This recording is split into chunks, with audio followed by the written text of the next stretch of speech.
Good evening. So we're going on with our study from the book of Hosea. Now we are going through chapter 4, 5, and 6. This is an ongoing Bible study for anybody interested in the book of Hosea, but specifically for the folks that have been studying it with me from Forest Hills Presbyterian Church. Now, Hosea, as I mentioned in our comments the last time, was written around the time of the northern kingdom before they were taken over by the king of Assyria. And a little bit of background information here.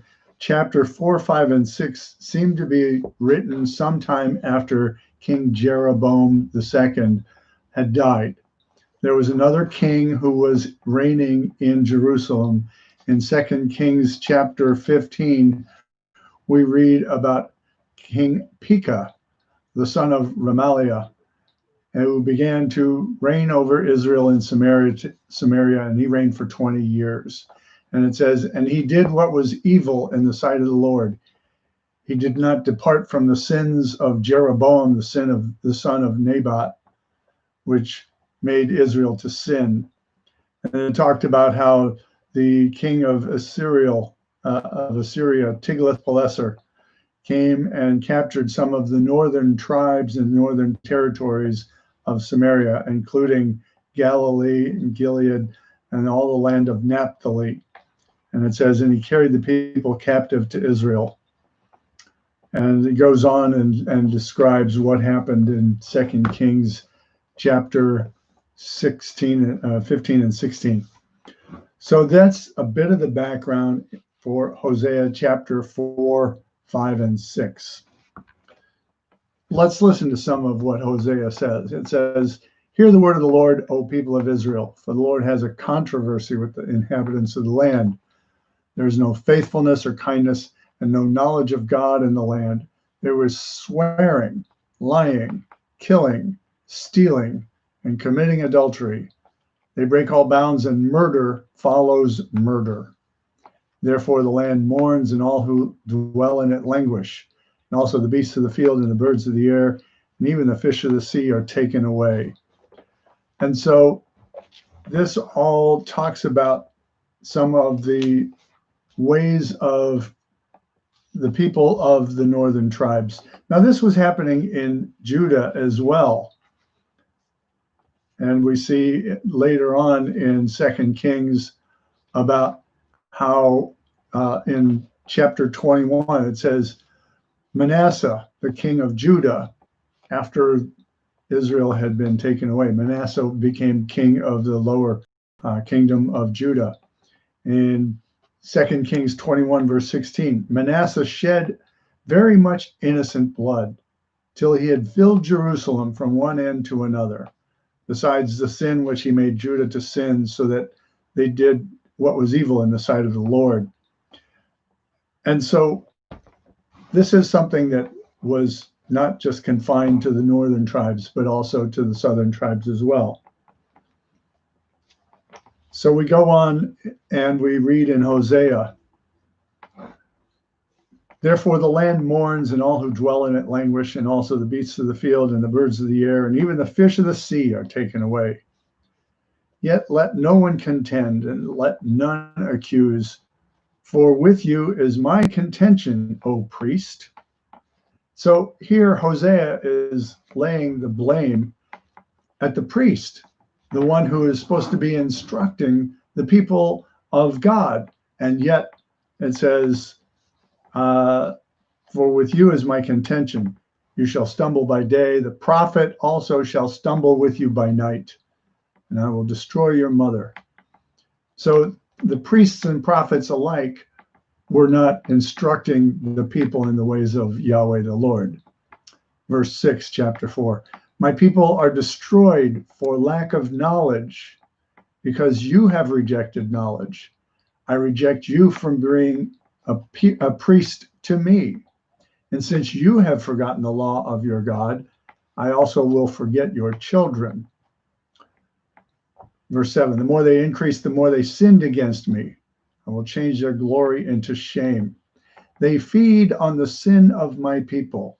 They are greedy for their iniquity. So the sin offerings that were brought to the temple, this was enriching the priests. And so once again, Hosea is prophesying against the priests of Israel. And it shall be like people like priests. I will punish them for their ways and requite them for their deeds.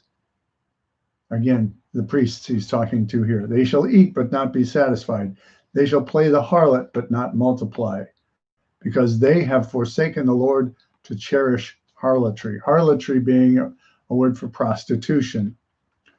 Wine and new wine take away the understanding. My people inquire of a thing of wood, and their staff gives them oracles. Here, Hosea is talking about false gods made out of wood. And so people would make this idol and then would ask of it, what's going to happen? They inquire of a thing of wood, and their staff gives them oracles. They would ask their staff, things of wood. For a spirit of harlotry has led them astray, and they have left their God to play the harlot. Now, once again, here, as I said last week, there is cult sacrifice and cult prostitution with the Canaanite gods of the northern tribes. And it goes on in verse 13. They sacrifice on the tops of mountains and make offerings on the hills under oak, poplar, and terebinth, because their shade is good. Therefore your daughters play the harlot, and your brides commit adultery. I will not punish your daughters when they play the harlot, nor your brides when they commit adultery, for the men themselves go aside after harlots and sacrifice with cult prostitutes, and a people without understanding shall come to ruin. So these were, as I mentioned last week, the fertility gods and goddesses of the Canaanite religion involved in cult prostitution.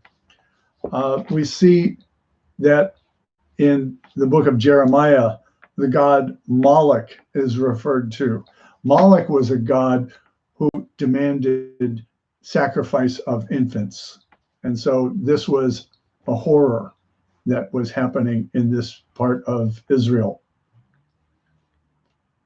Verse 15, though you play the harlot, O Israel, let not Judah become guilty. Enter not into Gilgal, nor go up to Beth Aven, which is Bethel, and swear not as the Lord lives. Like a stubborn heifer, Israel is stubborn. Can the Lord now feed them like a lamb in a broad pasture? So again, chapters 1 through 3 talked about Hosea married to a prostitute. That was an image. And so we're seeing the words of Hosea here some decades later, recalling that whole history from a previous time. Ephraim, which is part of the northern tribes, is joined to idols. Let him alone. A band of drunkards. They give themselves to harlotry. They love shame more than their glory. Who is the glory of Israel? Yahweh, the God of Abraham, Isaac, and Jacob. And so they have traded their glory of the covenant with the living God for the shame of idolatry with false gods. Verse 19, a wind has wrapped them in its wings, and they shall be ashamed because of their altars. Now we go to chapter 5. So Hosea has laid out an argument against the priests who are not telling the truth, who are leading them in a false religion. So he goes, hear this, O priests. Give heed, O house of Israel. Hearken, O house of the king.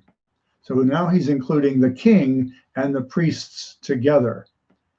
For the judgment pertains to you, for you have been a snare at Mizpah and a net spread upon Tabor. And they have made deep the pit of Shittim, but I will chastise all of them. And so here's a complaint against the king and the priest. Verse 3, I know Ephraim and Israel is not hid from me. For now, O Ephraim, you have played the harlot.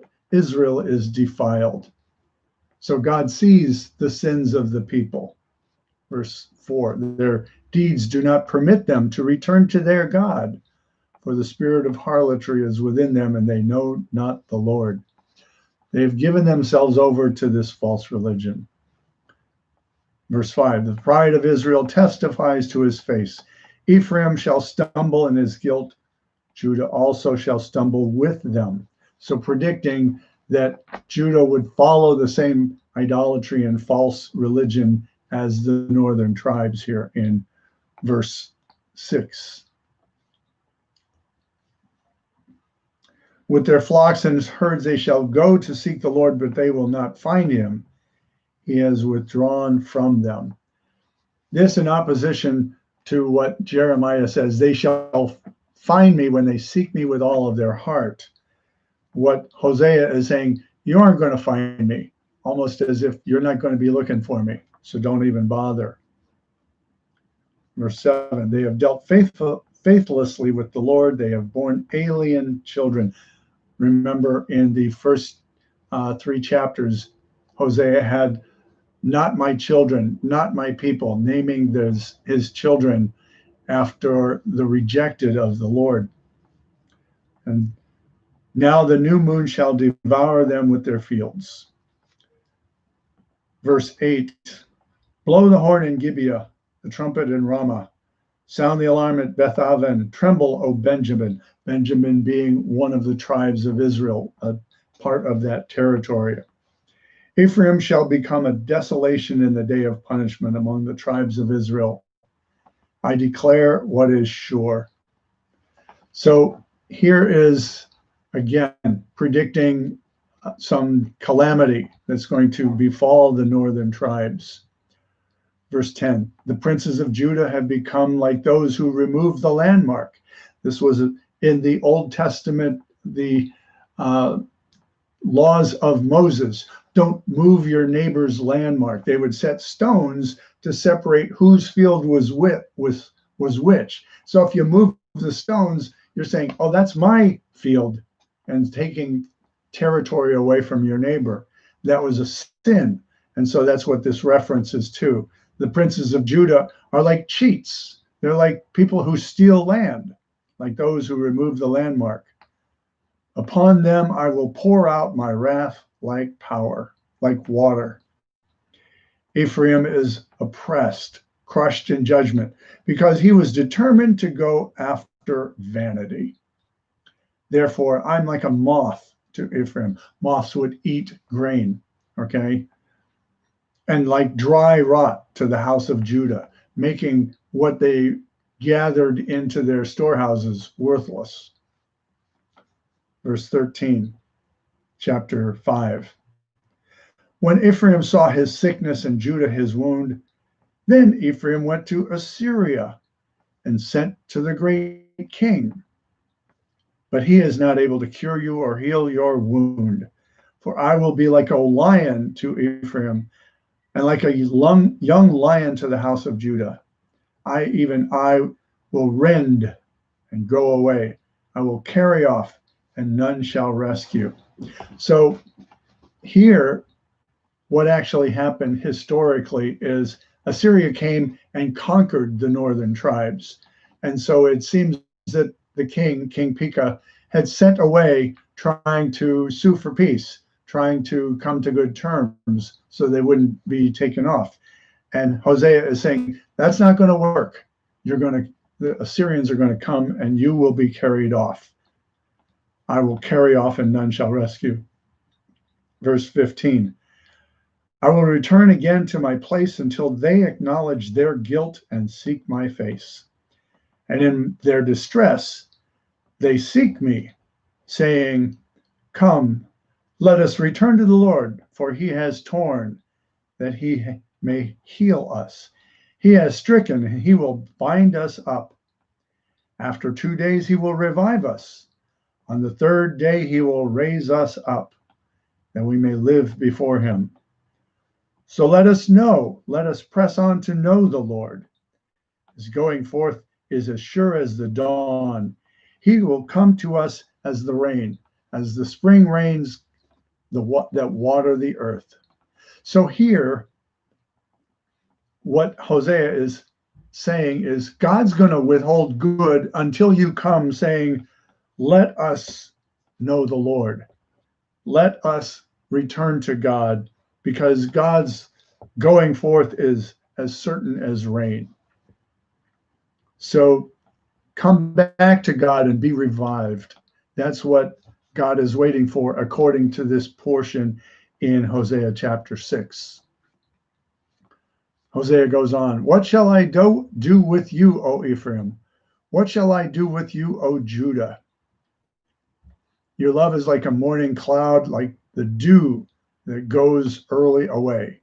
Like dew on the grass, when the sun comes up, it's gone.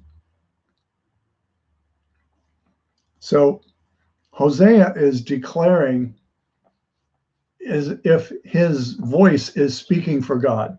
And that's a common recurring theme in Old Testament prophecy. First person singular statements, as if God is speaking through Hosea.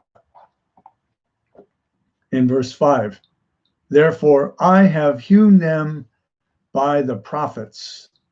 I have slain them by the words of my mouth, and my judgment goes forth as the light.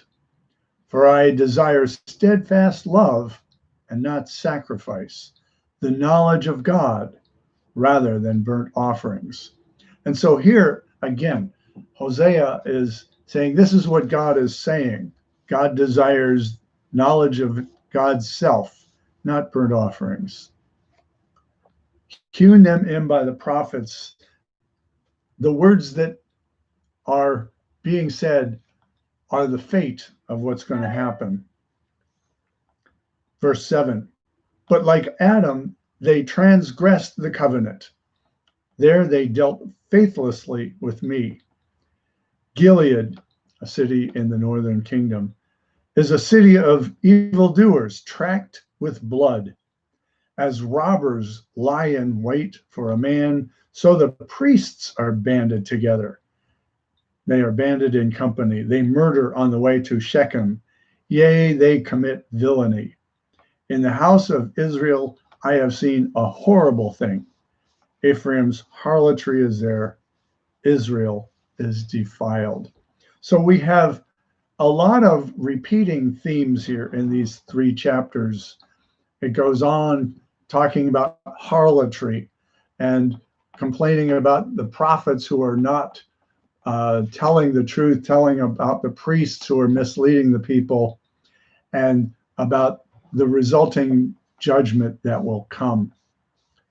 So this is my summary of chapters 4, 5, and 6. I would ask that you read along and picture what's going on in this time so we can discuss it.